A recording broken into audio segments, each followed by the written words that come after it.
عرفان مقبول صاحب کا سوال ہے کہ قضا نمازوں کے بارے میں معلوم ہی نہ ہو کہ کتنی قضا ہو چکی ہے تو پھر کیا کیا جائے۔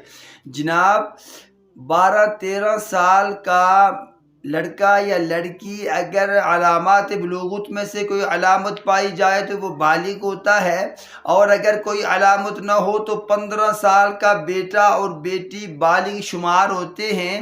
تو پھر وہ دیکھ لے کہ میں نے کس عمر میں نماز پڑھنا شروع کی تھی، کتنی سالیں میں بالغ ہونے کے بعد نماز نہیں پڑھتا رہا۔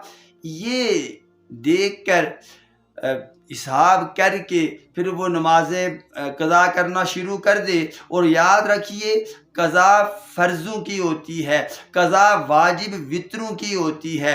قضا میں سنتیں، نوافل، سنت مؤکدہ، غیر مؤکدہ نہیں ہوتی۔ اور ہاں، فجر کی جو 2 سنتیں ہیں یہ عاقد السنہ ہیں۔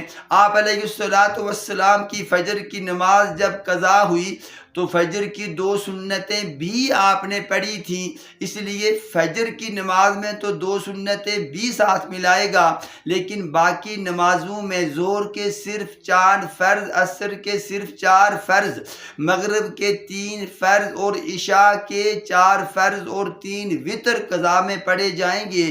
بہتر یہ ہے کہ ہر فرض نماز کے بعد ایک نماز پڑھ لی جائے اور یوں وہ پڑھتا رہے، اور بالفرض قضا نمازیں اس کی پوری ہو گئی تھیں پھر بھی پڑھتا رہا، صحیح حساب نہیں ہو سکا، تو اس کی یہ عبادت نفل عبادت شمار ہوگی۔